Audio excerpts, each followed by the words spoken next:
Well, good morning. We are going to start on page 25 in grammar. Page 25.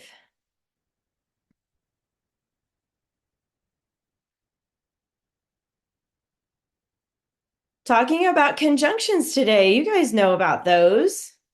Those are words that connect either the same types of words or phrases or clauses. And so they're called coordinating conjunctions. And last year we marked them as a CC. You guys remember that? And maybe you look down a little bit. Did you notice fanboys here? You guys know fanboys. They're back. Yay, the fanboys are back. Woohoo! So it says the items the coordinating conjunction connects must be grammatically the same.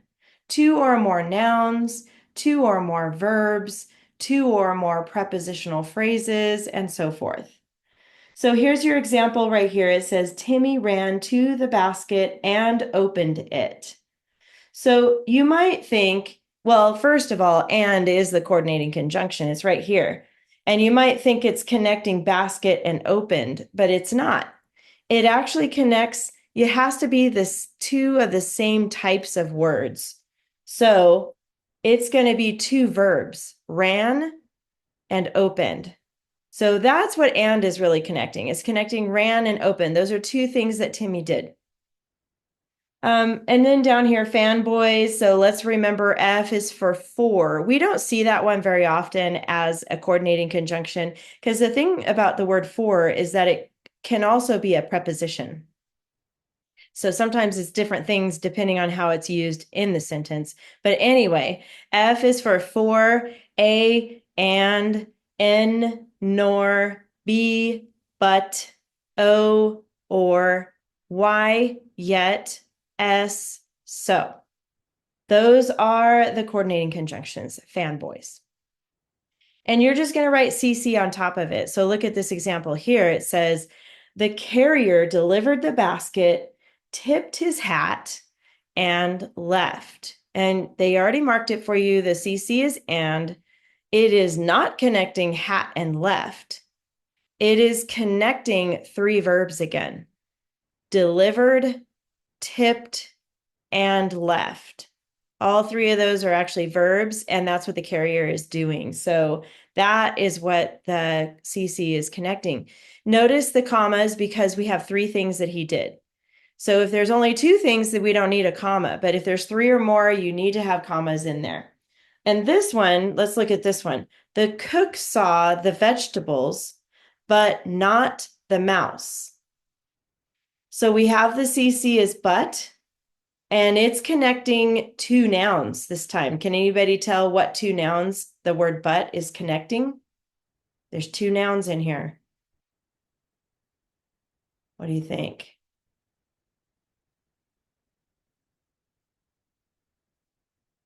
Vegetables and mouse. Good. Vegetables and mouse. That's right. So it's connecting those two things. So that's how you have to look at coordinating conjunctions. It's not always right next to it. It could be other places in the sentence. So you have to just look at the same type of word that is connecting. So good job. And I saw you reaching to unmute, Camila. It sounds like you were, or it looked like you were going to say maybe the same thing. So that's good. Comma rules, I just went over those. If it's just two things like A and B, no comma. And here's a note in the margin, by the way. But if it's A, B, and C, you need commas. All right, let's go on. There's a little more on the back. The who which clause is back. Yay! You guys know that one already too. So this is kind of review. You've already learned these things, so I'm just going to go over them again. The who which clause is a group of words that describes a noun that it follows.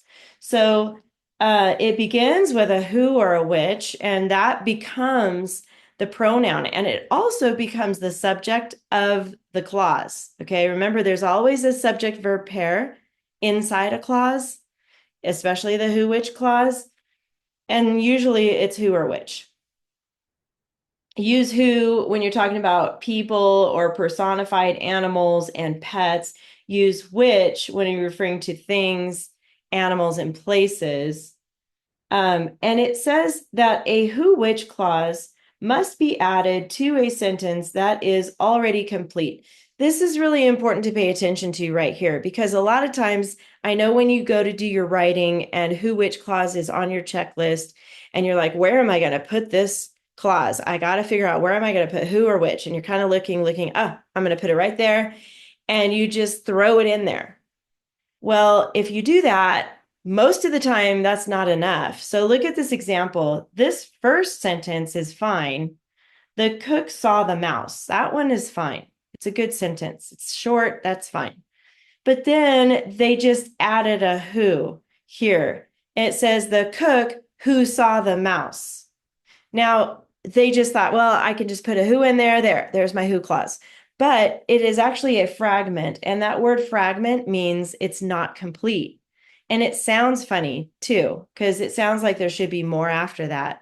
The thing about the who clause is a lot of times it takes that verb away from the sentence. And after the clause, you need a little bit more and you need another verb. So look at the next example. The cook who saw the mouse screamed. So we have saw inside the who clause. That's the verb, but we need another verb after it in order for it to make sense. So they added screamed. And now the sentence makes sense. The cook who saw the mouse screamed. And here's the same sentence moved around a little bit. So the cook who screamed saw the mouse.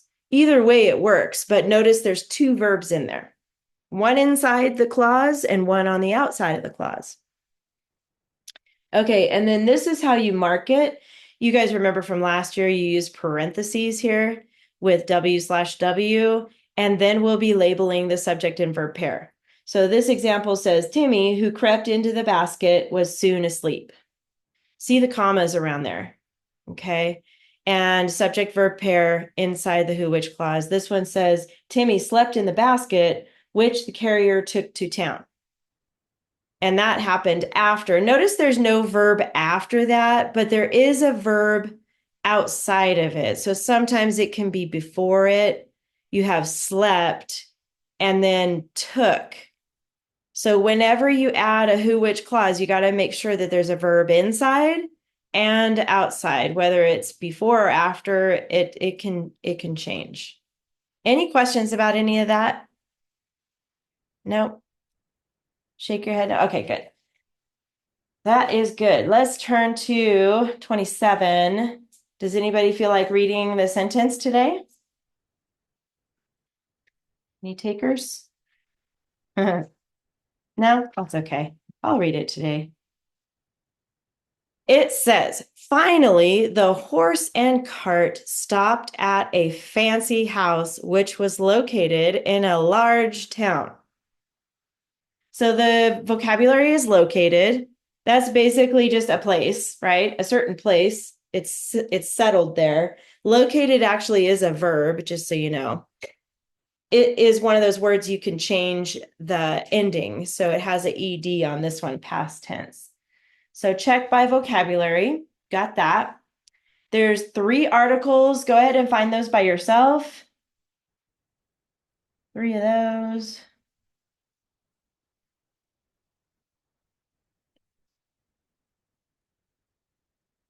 And then the nouns next. So Camila, where are the 4 nouns?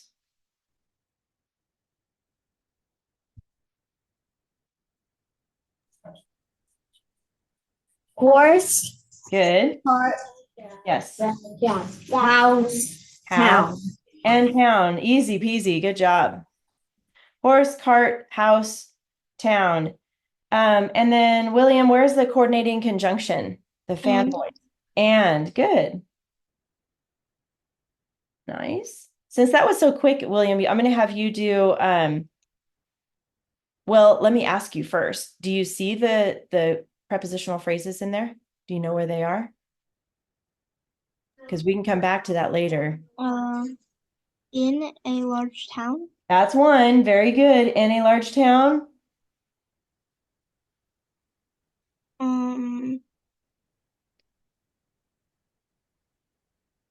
At a fancy house. Yes, very good. At a fancy house. Sometimes if they're hard to see and you're not sure, you can skip it and then come back to it later. But that was it. I just want to see if you can find it. How about Camila? What about the who, which clause?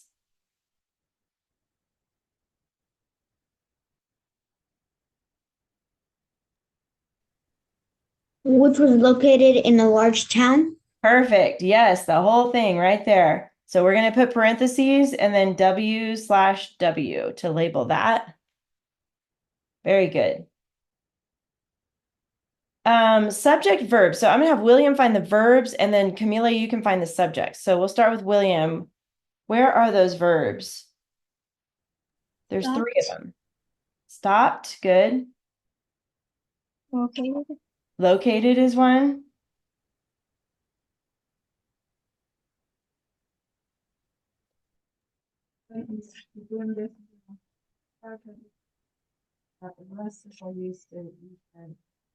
Um, It's going to be a helping verb. So it's going to be right next to another verb.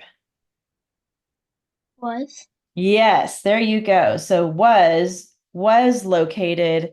Those two go together. So this is a helping verb and then an action verb. Very good. So the subjects, Camila, where are those? Horse and which? Horse and which, yes, but this is one of those rare times when we actually have two subjects right here. So if you look at the word stopped, who stopped? The horse, but there's something else that stopped. Cart. Yeah, there you go. So this is one of those rare times when you actually have two subjects. Now I know it says two subject pairs, but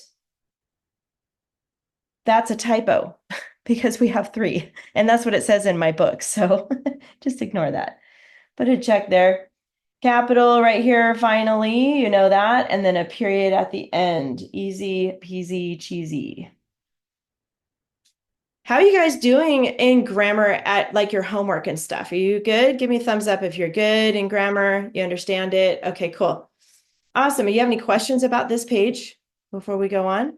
No? Well, that was easy. Let's get out your binders next.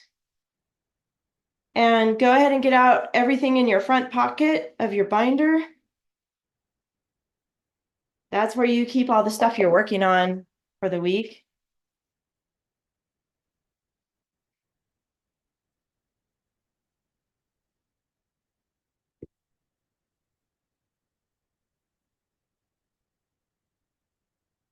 Okay. So you guys wrote about the donkey and the load of salt. That was your homework assignment. Before we get into anything else right now, do either of you feel like reading your story? Camila's like, no. No. Can I read your story? Would that be okay? Or no? You guys are cracking me up. All right. I won't pressure you. I hope eventually you guys want to because you're both really good writers. And I enjoy hearing your stories. So eventually maybe you'll have one that you're like, yes, I want to read this one. If you're not going to read it, we can go ahead and let's see, put away week 4. Let me get mine out here. The first page that we're going to put away is that yellow page. So let me get that out real quick. The yellow page goes behind model charts and graphs. I mean, model charts and outlines, sorry. This one, that yellow page goes behind model charts and outlines tab. There's other yellow ones in that tab. Just put it behind those, okay?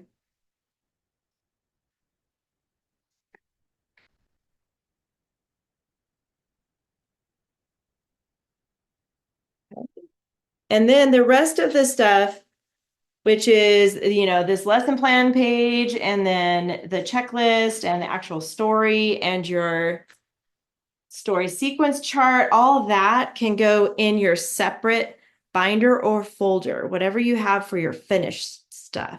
Last year we put it back in the IEW folder, but I want you to keep it separate because we don't need it anymore, and it was making your other binder too full. And then I want you to go to the source text tab right here, this one, the first one. And then you're going to get out week 5. It's called The Emperor and the Soup. And there's 1, 2, 3, 4 pages to get out. So go ahead and get out those 4 pages. You got it, William? That's good. And then get out a lined piece of paper too. So you need week 5, a lined piece of paper, and a pen or a pencil.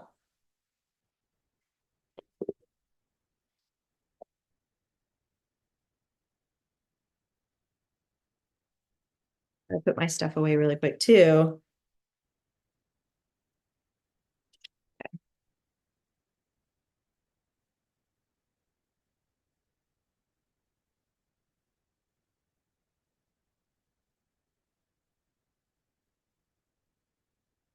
All right.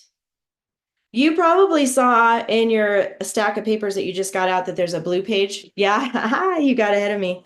Yes, we're going to start with that. And it's banned words. Yay! They're back. Woohoo! Banned words.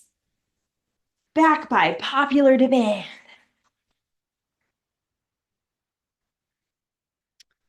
So, and I'm sure you remember from before, but the first one is going to be say, said. So right here, say, and then said. The next one is going to be see, saw, and then the third one is going to be go, went. We did those last year. So these are the ones that are now banned at the top. So you can't use those anymore in your writing for my class anyway. So let's start with say said. You can just unmute and tell me some words that you can think of to use instead of say said. So just unmute. You don't have to raise your hand or anything. Just say it. Exclaimed. Good. Did you say exclaimed or explained? Exclaimed. Exclaimed. That's a C. My marker, my other marker died on me, so this one's kind of thick. It's EXCLAIMED. This is a EXCL. There we go. Exclaimed. What else?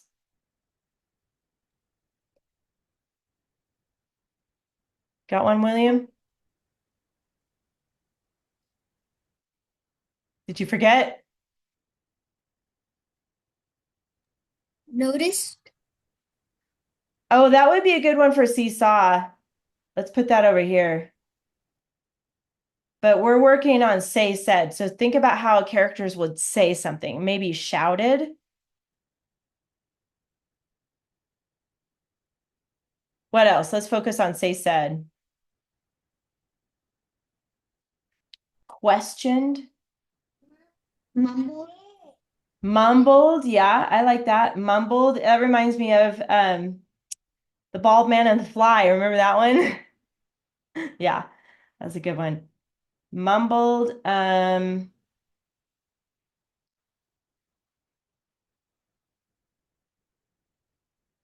Demanded.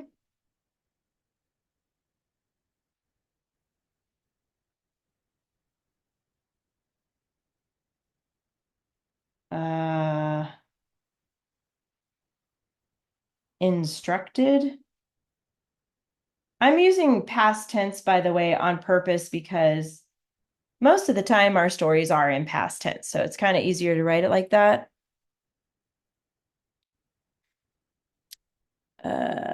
Whispered. Replied. Whispered. Good one. I'm going to put replied and then whispered. Those are all good. I ran out of space, but if you have more space, you can add more later if you want to, because there's more, you know. How about seesaw? We have noticed, like that one. Maybe spied,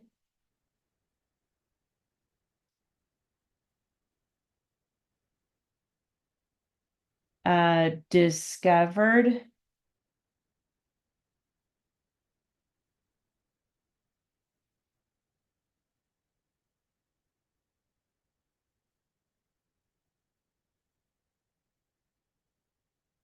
Think about when a character is looking at something or looking for something or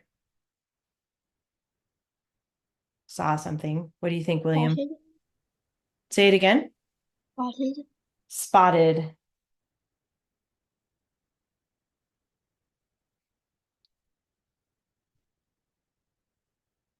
Here's a good one. Examined.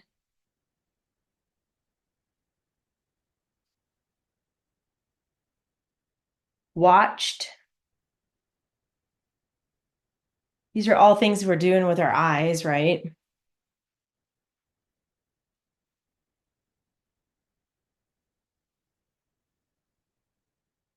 We could even say looked at. We could use looked. I'm going to put looked at or gazed at. Gazed. When you gaze at something, you look at something. Gazing up at the stars. All right, I'm good there. You can keep going on that if you think of other things. Then we have go went. Go went. What's some words we can put in that column? Like instead of I'm going to go to the store, what's another way to put there? Run. Run. I'm going to put ran because we're going to use past tense, so I'll put ran. Drove.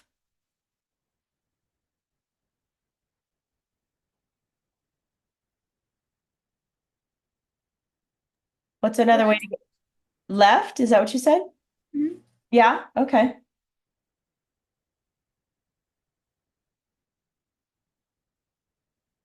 Walked, I guess we could say walked.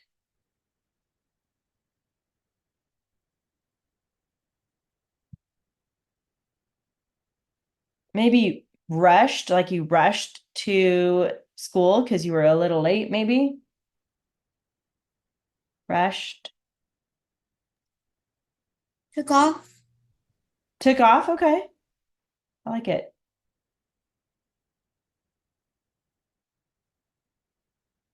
Dashed.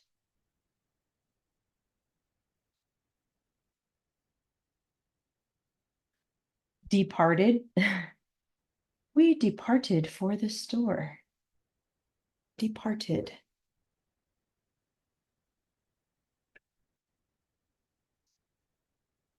That's pretty good. So, these now become strong verbs. And I forgot to tell you when we had our binder open a minute ago, we're adding another dress up to your list this week. Yay! So you already have ly adverb and you already have who which clause, and now we're adding a strong verb.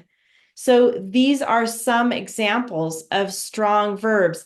Up at the top here, these would not be strong verbs. Say, said, seesaw, go, went. Those are not strong verbs. So when you're doing your paragraphs, be thinking of your verbs and pick a verb that shows a little bit more of what's happening. It's supposed to give the reader a better image of what's happening in the sentence. So be thinking of that when you're thinking of a strong verb. But I do want you to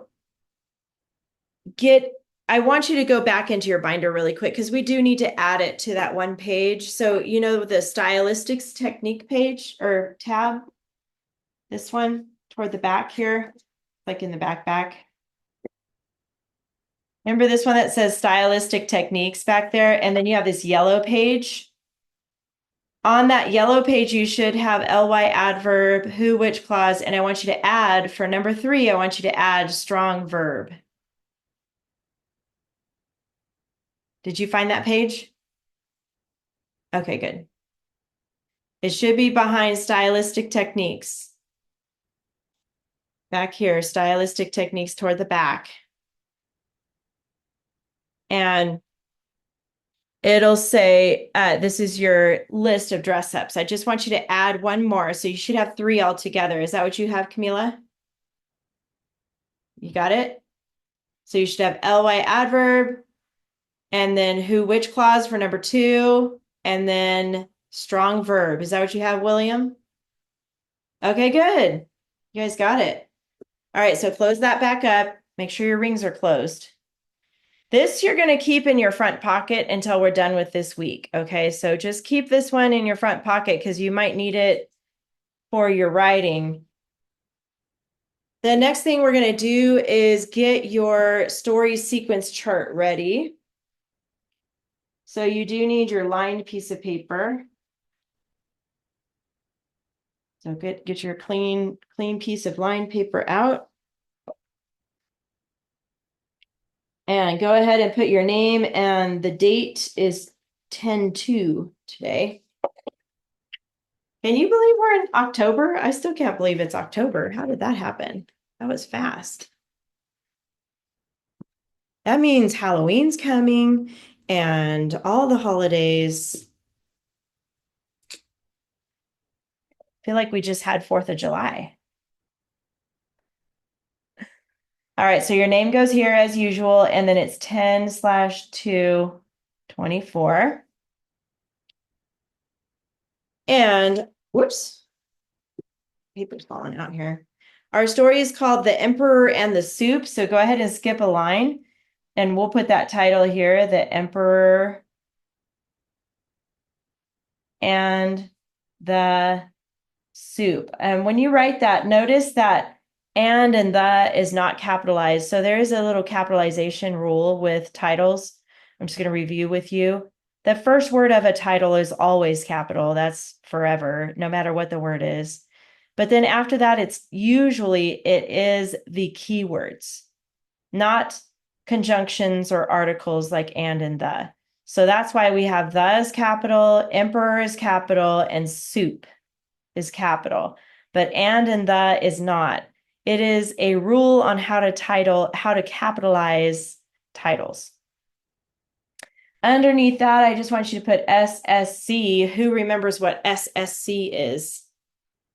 Camila? Story sequence chart. Yes, good. That is right. It is kind of like a KWO, but we set it up a little bit different. So remember, skip a line. This time I kind of want you to move a little bit to the left, not all the way to the left, but like instead of exactly the middle of the page, I'm going to go about like right here. So I have a little bit more on the right side than I do on the left side. And it doesn't matter how far down you go. Don't worry about that part. Just somewhere in that area, put a line down. And then I'm going to have you do Roman numeral 1 here on the right side. Remember how we set this up last week? And I'm going to have you do 1 through 4 for this first one because it has a lot of great information in it. So I want to make sure we have enough space to fill it in. So 1 through 4 there. Skip a line, Roman numeral 2, 1 to 3 here. Skip a line, Roman numeral 3. I'll give you a minute to catch up here. And make sure to try to keep your numbers really nice and straight.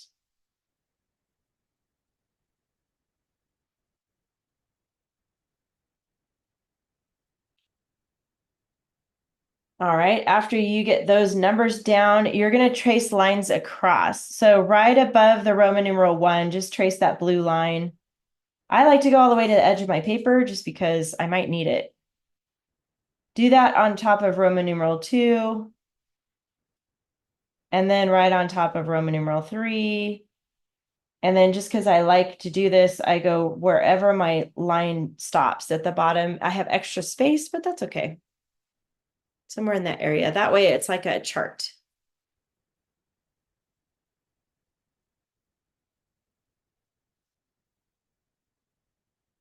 Okay. Who remembers what we talk about first when we write a story? What happens in this first paragraph or in the first box? You remember, William? What do we introduce first in the story? Uh, the characters Yes, slash good. settings. Yes, yay. You remember characters slash setting. And William, do you remember what questions we ask when we're trying to figure out what the characters are? Who? Who is one? What else? What? Like where? So you want to find When? out like where they are. And then did you say when? Yeah. Yeah, and then when. Good. So those are setting questions. So who is obviously talking about the characters, and then we have where and when. That has to do with the setting. So these are just some notes that we have in the side here just to help us remember what we need over here. Okay, so this is just to help us remember. So Camila, do you remember what we normally talk about in the middle of the story?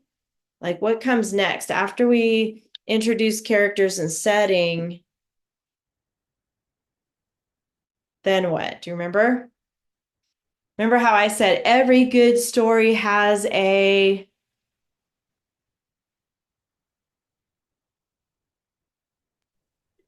Climax. yes, climax. What was the other word to go with that?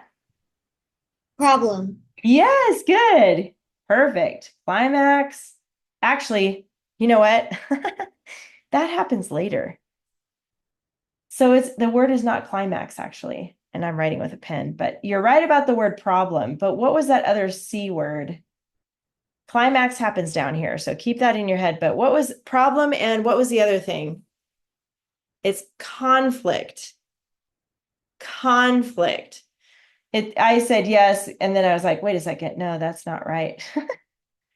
Conflict slash problem. So a conflict is when there's a fight or a battle or an argument or something between two people. That's a conflict, right? But a problem, it could be one character is lost. That's a problem. Or one character is hurt.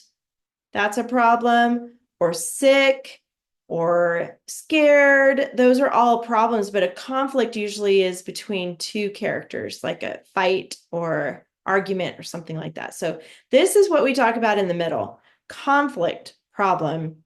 So what word, do you remember the question word, Camila, that we asked to figure that out? It's one of those W words. Do you remember what it is, William? No? It's what? Like, what does the character need? What does the character want? What does the character say? What does the character do? So all the what questions, okay? That will help you determine the problem or the conflict in the story. And then you were right about climax. So I'm going to put climax here. And then there was another word that goes with it. Do you remember the other word, William? After the problem, after you talk about the problem, then what's the last part? Resolution. Yes, resolution. So how it's resolved. Resolution. And we asked the question, how? How was that solved? How was it solved? What happened and how did it get fixed, basically?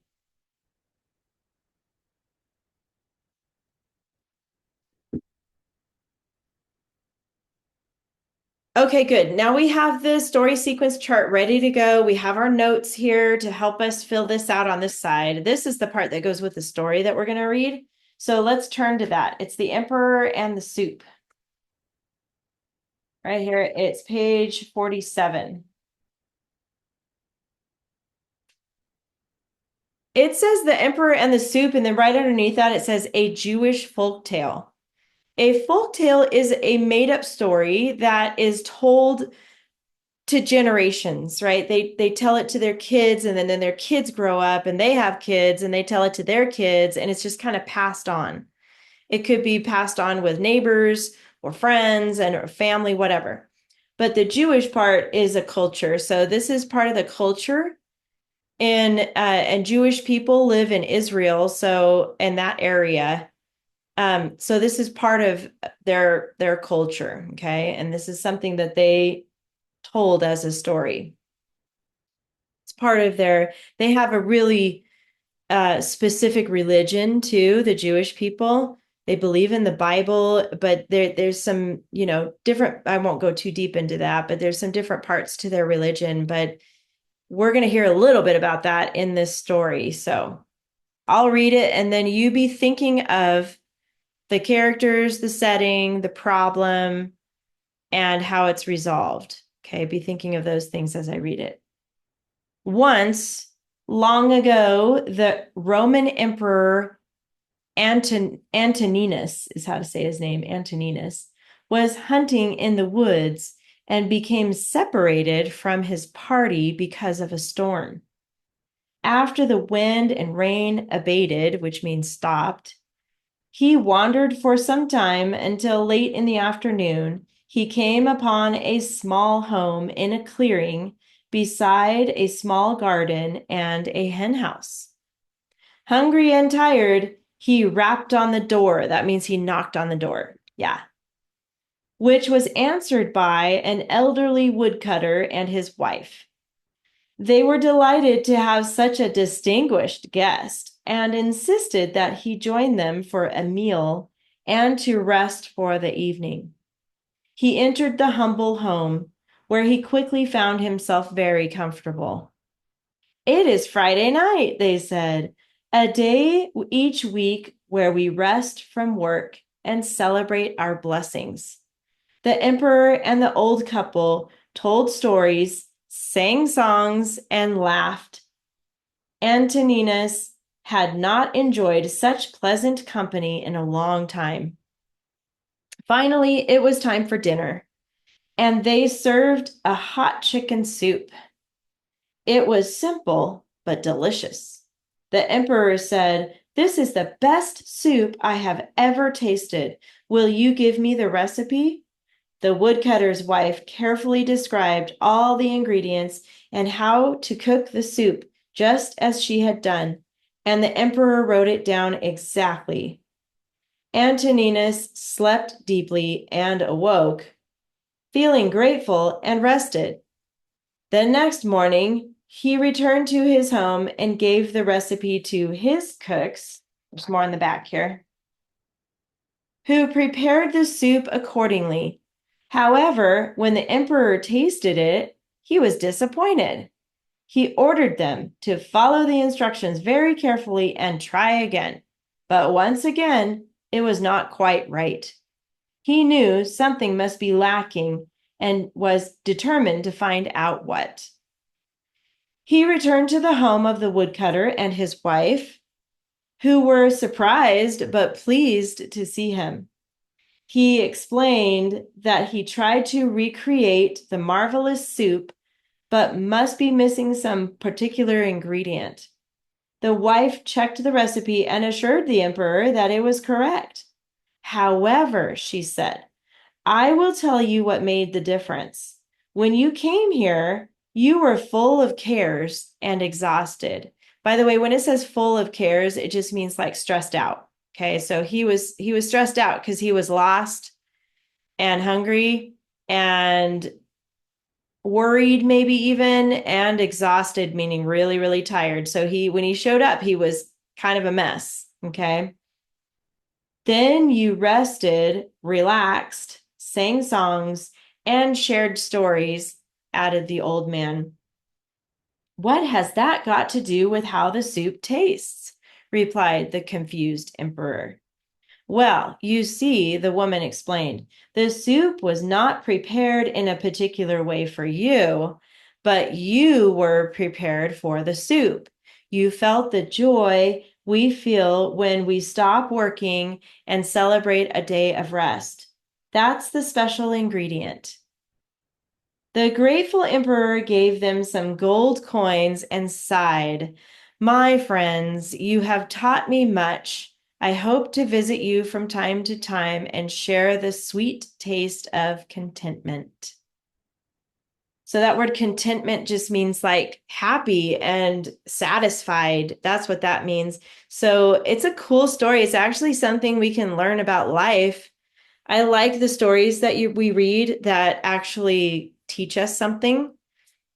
And so here, instead of, just coming in all stressed out and just eating, before they ate, they had him sit down with them and celebrate the work week and sing songs and tell stories and laugh and all that. So he started relaxing. Whenever you're around good people and they're doing fun things like that, it changes your mood, right? And it helps you relax. And then so by then, when he ate the soup, I'm sure he was hungry, he really enjoyed it. And he couldn't recreate that later.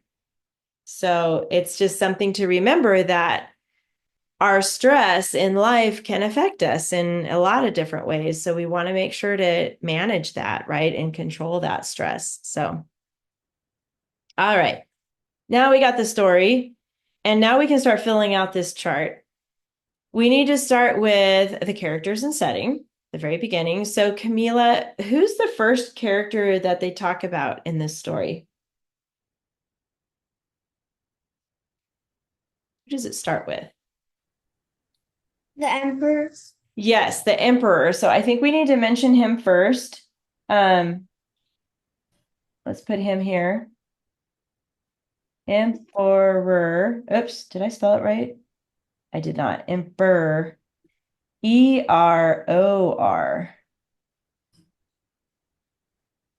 Emperor. And what was he doing in the beginning, Camila? He was in the very first paragraph there. Where was he at? The forest hunting. He was in the woods hunting or the forest. You can say forest. Even though it calls it woods in the story, this is your version of the story. So, by the way, William, if you want to do this different, you can. You guys can do this however you make sense to you. And he was hunting.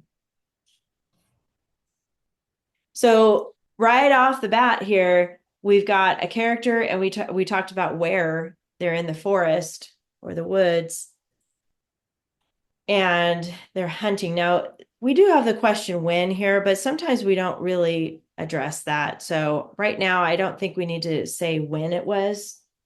We're going to keep going though. And I also wanted to point out this story goes in a certain order. So we're just going to kind of skim through as we go and pick out things to put in our keyword outline, our story sequence chart. All right, so William, he's with his friends, he's in the forest, he's hunting, and then what happens? He got separated from his party. He got separated from his party. So that word party can mean like a birthday party, but it can also mean a party of people, meaning a group of people. So he got separated. Well, there was a storm. We should mention that.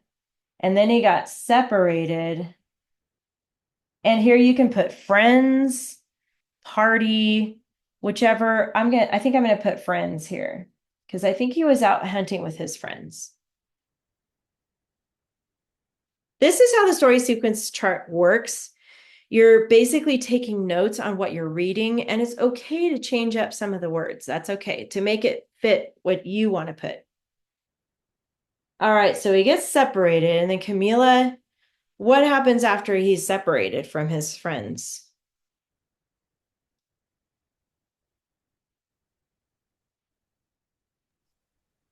He finds the old couple's house. Yes, he finds the old couple's house, and if I remember right, it was like a small house with a small garden and a hen house, that's where chickens live, right? So maybe we could say, well, what do you think, Camila? What's a way we can put that on the outline here about the small house and the garden and the hen house? How can we put that?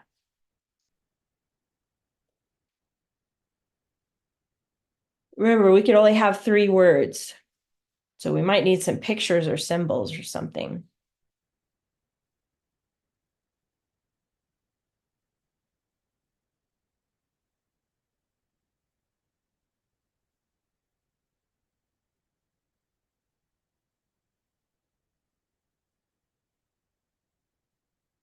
What if we start with small and we draw a little house? Small house. What are two more words we can put after that from that sentence? Camila, whenever you think of it.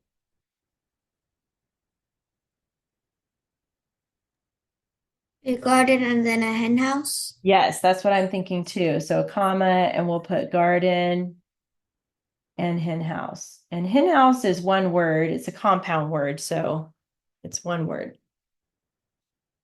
Good. All right. And the old couple, I know you mentioned the old couple, but William, who were the old couple? It's in the second paragraph. Um, an elderly woodcutter and his wife. Yes.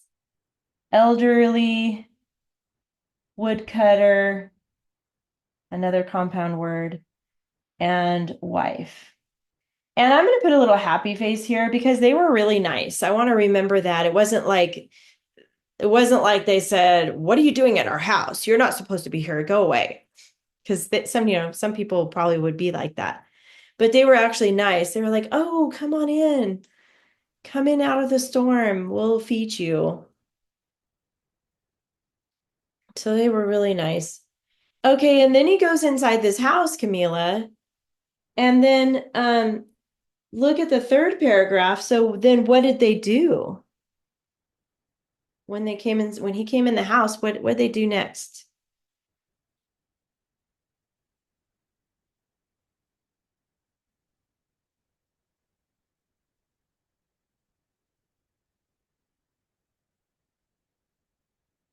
In that third paragraph, do you see it? It starts with it is Friday night, they said, a day each week where we rest from work and celebrate our blessings. The emperor and the old couple what happens next. They did what?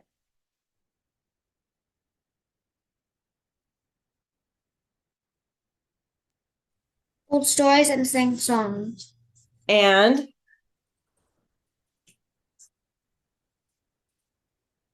And laughed. and laughed. I think that's important. Because laughing's good for you. Has anybody ever told you that before? It's funny. It's a weird thing, but when you laugh, something happens inside your brain. It releases some chemical and it just really helps your body. It helps your mood. It's just good for you to laugh. So it's actually, something that we should try to do every day, really. So I think we could say stories, songs, laughed. All right, we're done with that first box there, and we've introduced the main characters, which was the emperor, his friends, even though we don't really know where his friends are, they're mentioned, and then the woodcutter and his wife, and a little bit about the setting, where they are in the woods at first, and then this little house, and then a little bit about what they're doing here. So now we're going to start moving into what the problem is. Before we figure that out, though, um, that there's kind of a couple problems really in this story. The first one was here when he got lost. That's a problem. But that was kind of fixed pretty quickly because he found this house. And then later about the soup, that was kind of a bigger problem. We're going to have to lead into the soup. And what was the problem with the soup? Who can tell me, like, what was the main problem ultimately with the soup? Go ahead, Camila. It didn't taste like it did when he was at the couple's house. That was the biggest problem of the story. It's like he wanted to recreate that soup. He wanted to make it again exactly how it was, and he couldn't. It didn't taste the same. You're right. So we got to lead into that now. So after they told stories and laughed and all that, they served him soup. So let's mention the soup here and the fact that it was amazing and delicious, right? This soup was like best ever, he said.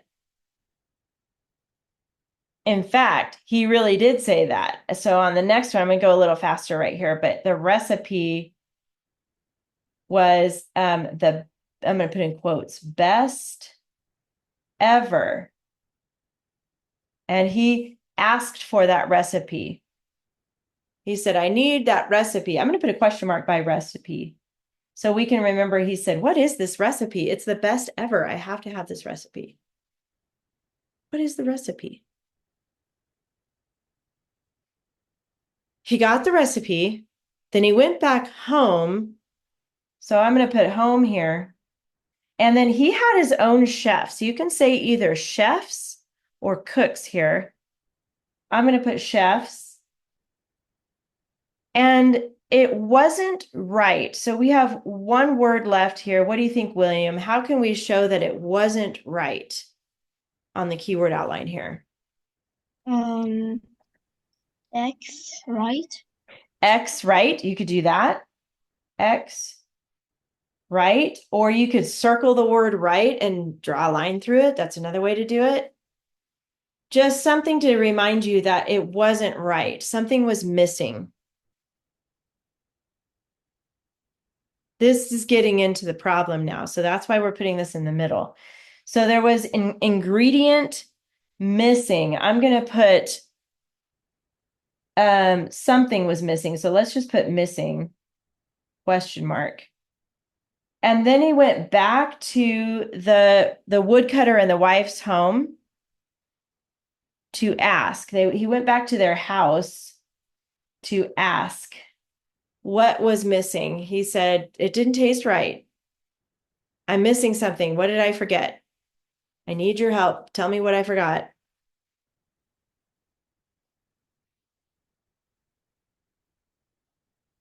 Okay. And then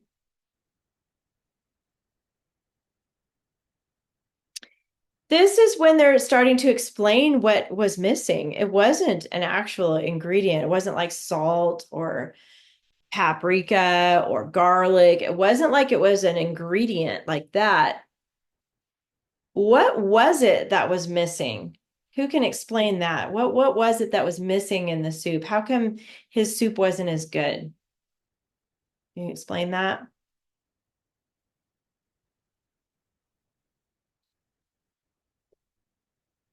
So it wasn't an ingredient, but it was the fact that he was tired, but they told stories, they sang songs, and they laughed together. They had a good time. And that is what made the soup taste better. I know that sounds weird, but his mood changed when he felt better, right? And then eating the soup, it made a difference in how it tasted. So let's put something like last time, tired. And I'm going to do like a little stressed out emoji. Have you seen that one before where it's like he's got kind of a mouth like this and then the teeth and it looks like he's like stressed. Yeah, have you seen that emoji before? Yeah. He was tired and stressed last time. And then they helped him to relax and he was happy and he enjoyed their company, right? Or have you heard the word fellowship before? You heard that word fellowship? Maybe not. Um, I'll put fun because really that's what he had was fun. He was relaxed, he was happy, and he was having fun. And this is what the wife said. You were ready to enjoy it. You ready, enjoy. And then I'm going to just draw a little bowl of soup right here with some steam coming up. So that's what she says. You were ready to enjoy the soup. So it wasn't like you were eating it in a hurry and under stress and you were tired. Food doesn't taste very good if you're in a hurry and you're tired. I don't know if you've noticed that. That happened to me last night. So he learned a lesson. So let's put lesson down here to how important it is to relax, right? And then the emperor gave them something at the very end. Do you guys remember what it was? What did the emperor give them? The woodcutter and the wife.